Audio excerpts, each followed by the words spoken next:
बहुत समय पहले की बात है। एक साधु था। अपने गहन ध्यान की शक्ति से उसने तारों की गति को बस में कर लिया था। जब कभी नक्षत्रों की मंगलजनक पंक्ति बनती तो वह अपनी शक्ति से आकाश से हीरे और मोतियों की वर्षा करवा देता था। एक बार वह अपने प्रिय शिष्य के साथ घने जंगल से गुजर रहा था। तभी उसका सामना एक डाकू से हुआ। डाकू को विश्वास था कि इसके पास अवश्य धन है। उसने साधु को पकड़कर एक पेड़ से बांध दिया और शिष्य से कहा, यदि तुम अपने गुरु को बचाना चाहते हो तो तुम्हें पैसा देना होगा। शिष्य ने कहा, कृपया मेरे गुरु को छोड़ दो, मेरे पास अभी पैसा नहीं है। मैं शहर जाकर लोगों से पैसे मांगकर लेकर आऊंगा, तब तक के लिए तुम्हें प्रतीक्षा करनी होगी। डाकू ने शिष्य की बात मान ली। शिष्य जो गया तो था पर वापस लौट कर नहीं आया। रात हुई। साधु को आकाश में चमकते तारे दिखे। तारों की संरचना का अध्ययन करते हुए वह सोचने लगा, आकाश से हीरों की वर्षा करवाने की शक्ति होते हुए मैं इस डाकू द्वारा बंधा हुआ क्यों खड़ा रहूं? अभी की स्थिति अनुकूल है, अपनी शक्ति लगाकर इसे हीरे दे देता हूं और मुक्त हो जाता हूं। प्रत्यक्ष रूप से उसने डाकू से कहा, पुत्र, मैं अपने ध्यान की शक्ति से आकाश से हीरे बरसा सकता हूं। यदि तुम अनुमति दो तो मैं अभी ऐसा कर दिखा सकता हूं। साधु की बात से प्रसन्न होकर डाकू ने उसे खोल दिया। नदी में स्नान कर साधु ध्यानमग्न हो गया। शीघ्र ही आकाश से हीरों की बारिश हुई। डाकू ने उसे इकट्ठा किया और चलता बना। रास्ते में उसे दूसरे तल के डाकू ने घेर लिया।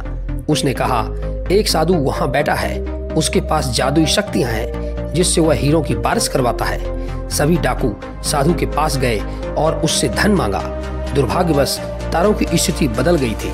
डाकुओं के दल को समझाते हुए साधु ने कहा, श्रीमान, कृपया मेरा विश्वास कीजिए। पहले तारों की स्थिति अनुकूल थी पर अभी बदल गई है। मैं हीरों की बारिश नहीं करा सकता हूँ। पर डाकुओं ने विश्वास नहीं किया और चिल्लाते हुए कहा, धूर्त व्यक्ति, हमें मूर्ख बनाते हो। यदि तुम हीरे नहीं दे सकते हो तो मैं तुम्हें जीवित नहीं छोड़ूंगा। यह कहते हुए उन्होंने साधु तथा पहले वाले डाकू को मार दिया और उसके सारे हीरे ले लिए। हीरा मोती पाकर दल के सभी डाकू आपस में हीरा पाने के लिए लड़ने लगे। युद्ध ने भयंकर रूप ले लिया और वो एक दूसरे को मारने लगे। उन्होंने एक दूसरे को मारना प्रारंभ कर दिया। अंत में बस 2 ही डाकू बचे। उन्होंने लूट को बराबर 2 भागों में बांटा और किसी सुरक्षित स्थान पर छिपाने का विचार किया। फिर एक डाकू ने दूसरे से कहा, मित्र, अब हमारे पास हीरे हैं और हम दोनों को भूख भी लगी है। मैं यहाँ रुकता हूँ, तुम पास के गांव में जाकर कुछ खा लो और मेरे लिए भी थोड़ा ले आना। मैं तुम्हारे हिस्से की रखवाली करूंगा। दूसरे डाकू के जाने के बाद पहले डाकू ने सोचा, मैं उसके आने की प्रतीक्षा क्यों करूं और लूट का आधा हिस्सा क्यों जाने दूं? उसके आने पर क्यों न उसे मार दूं, जिससे सारा धन मुझे मिल जाए। जो डाकू खाना लाने गया था उसने भी यही सोचा, यही उचित अवसर है, मैं खाने में जहर मिला देता हूँ। वह खाना खाकर मर जाएगा और लूट का सारा माल मेरा हो जाएगा। मैं देश का सबसे धनी व्यक्ति बन जाऊंगा। युक्ति के अनुसार पहले वाले डाकू ने खाना लेकर आने वाले डाकू को तुरंत मार दिया और उसका सारा धन ले लिया। धन पाकर प्रसन्नता पूर्वक वह डाकू खाना खाने बैठा। खाने में विष मिला होने के कारण वह भी वहीं मर गया।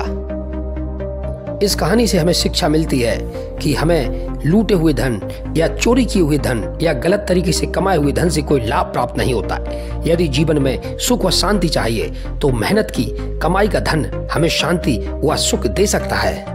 नमो बुद्धाय, नमो बुद्धाय, नमो बुद्धाय जरूर लिखिए। अगर ये वीडियो आपको अच्छा लगा हो तो इस वीडियो को लाइक और शेयर कीजिए। ऐसे ही मोटिवेशनल वीडियो के लिए मेरी चैनल को सब्सक्राइब कीजिए।